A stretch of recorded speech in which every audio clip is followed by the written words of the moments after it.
This video is how to write a statement of fact. I'll try to keep it really brief. Ian, you can't ask me questions right now. I'll try to keep it really brief. A statement of fact. So let's say you're standing before a judge and you have to give evidence for maybe a crime that you witnessed, right?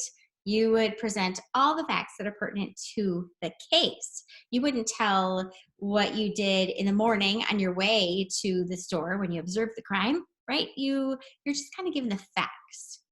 And let's say you're writing a legal brief. You're going to do the same thing. You're going to write a statement of fact.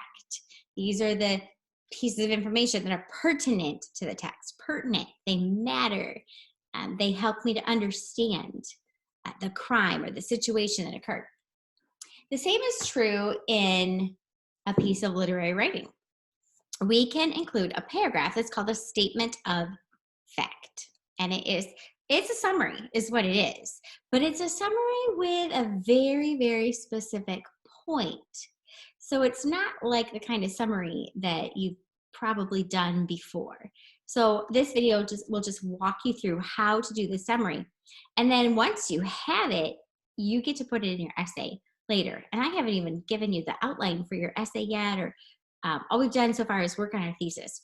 So this paragraph that you're going to work on, you're going to bring it to class next week, but you're going to keep it. It's something that's going to go into your essay.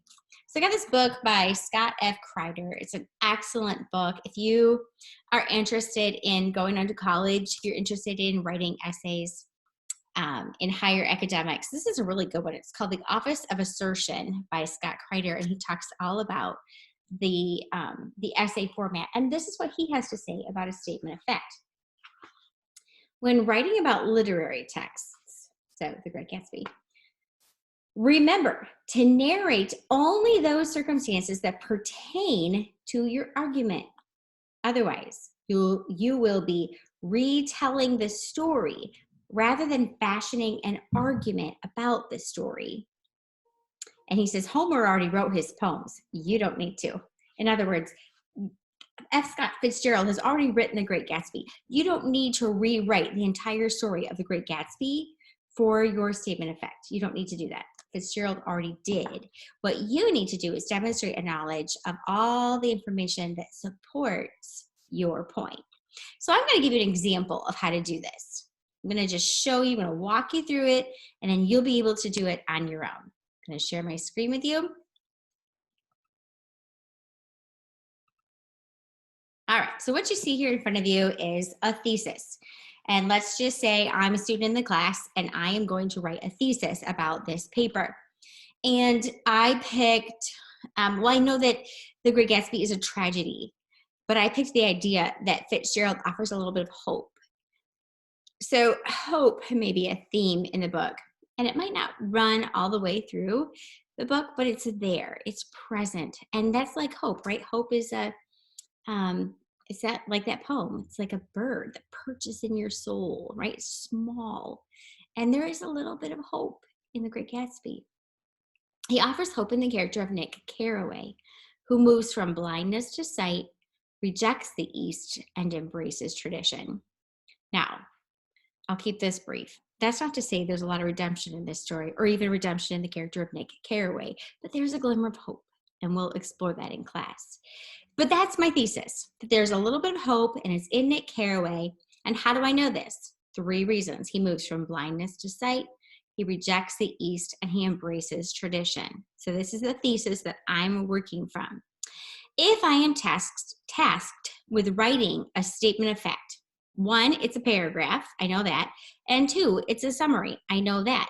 But the problem is, if I write a summary of the entire book of The Great Gatsby, my paragraph, if you will, is going to be 2 pages long if I summarize the whole book.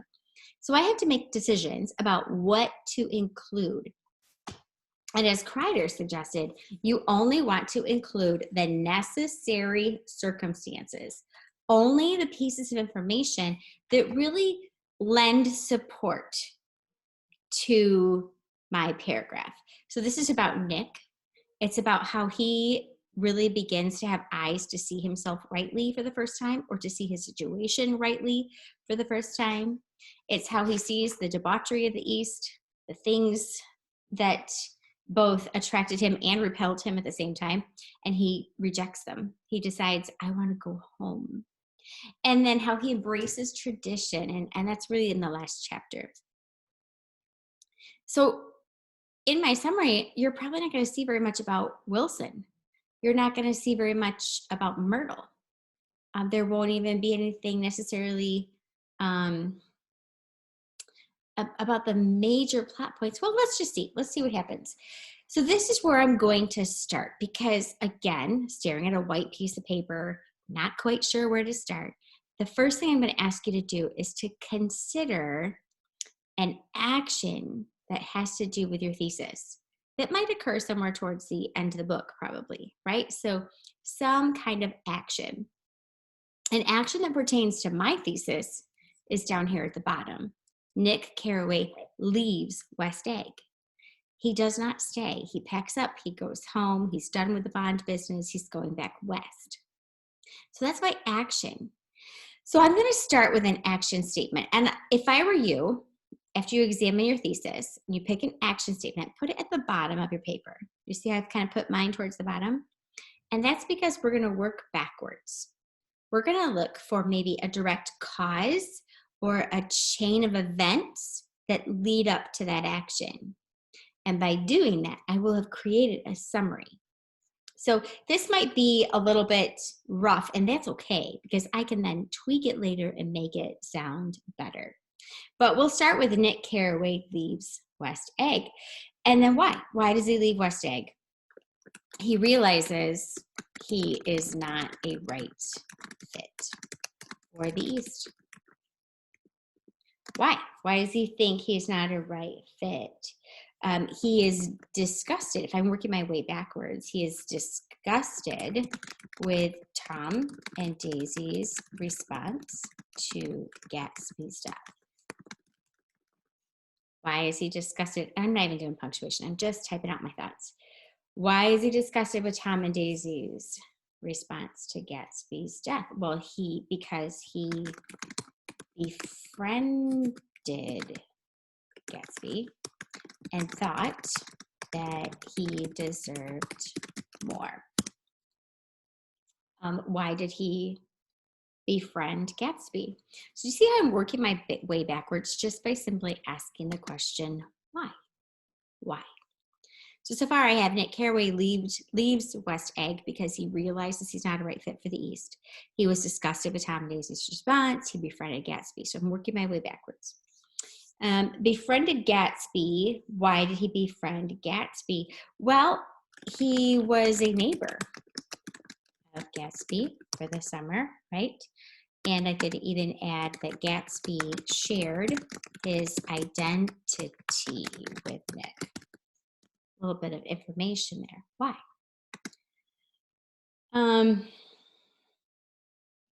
Why does Gatsby share his identity? Gatsby trusted Nick, both as a neighbor and relative of Daisy. So I'm going to add that. Why does he trust Nick?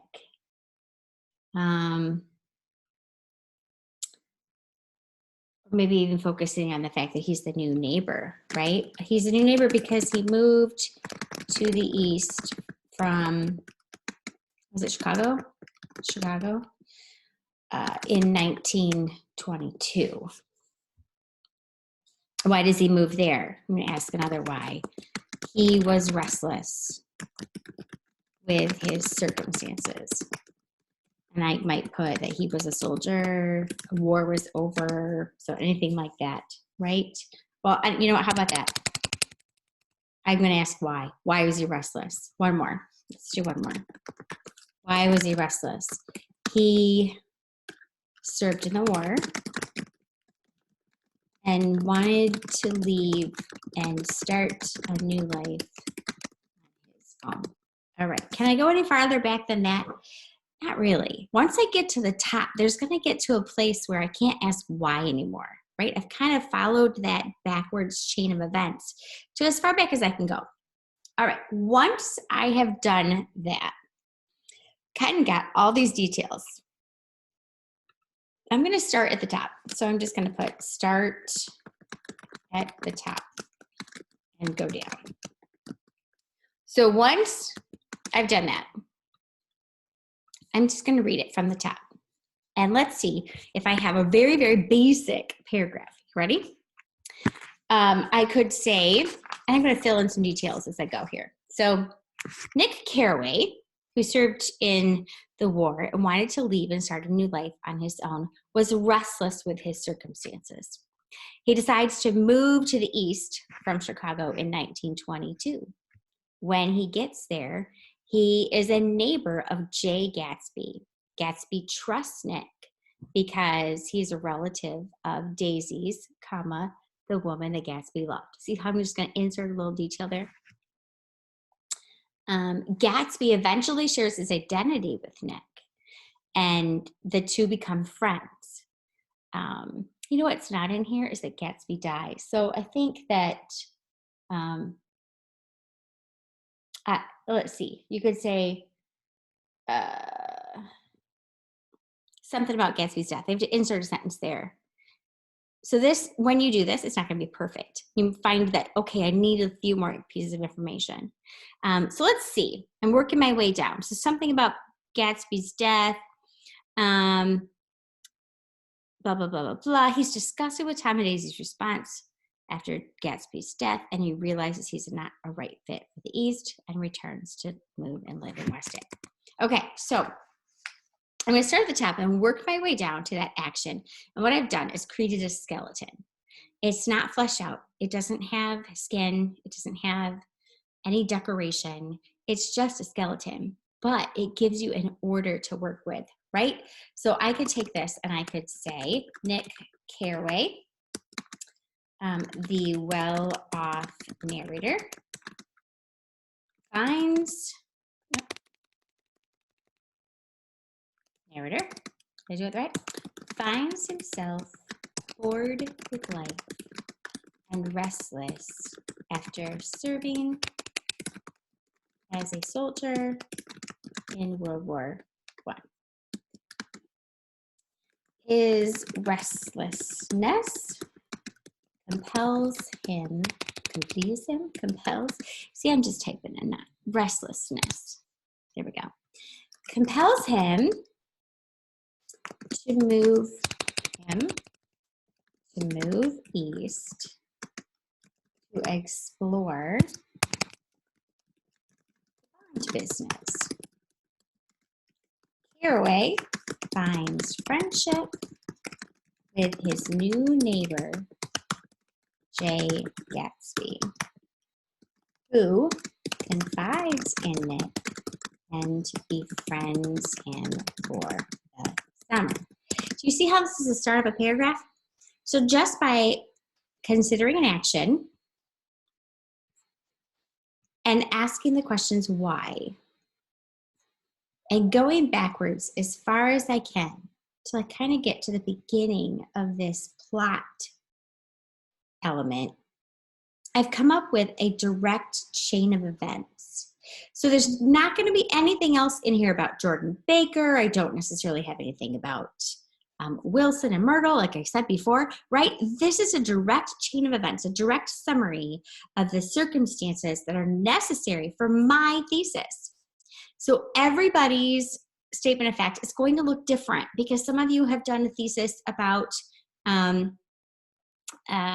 wealth, and Gatsby's pursuit of wealth leads to his destruction.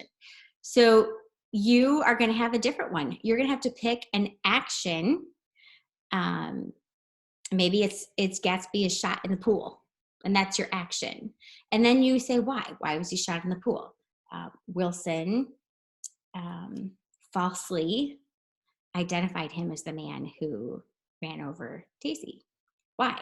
And then you follow that chain of action all the way to the top, and you will have a direct link, a direct chain of events that will support your thesis, if that makes sense. So I want you to try this. I want you to do this on your own. Again, remember, you're just going to kind of come up with a skeleton, and then it's going to be up to you to flesh it out with your elocution, to think about ways, strong verbs that you can use, perhaps some antithesis, perhaps a nice metaphor. That's all going to come later. But right now, you're going to draft your own statement of fact based on coming up with an action that has to go with your thesis, and then going backwards and asking those questions. If this confuses you at all, just give it a try, or rewind it a little bit to when I began the action and see if you can't make this work for your own thesis. If you're stuck, it might be because your thesis is too broad. You're trying to look at every single character in the book and how they demonstrate something. Be careful. You might have to narrow your focus in order to come up with a really good direction for your essay. Okay, so this week, try to come up with a statement of fact. Bring it with you to class next Thursday. I think that's the 10th. Bring it with you to class. We'll talk about them. We'll share them a little bit. And then on the 10th, I'll give you your outline for this essay and due dates and everything like that. So God bless you, and we'll see you Thursday.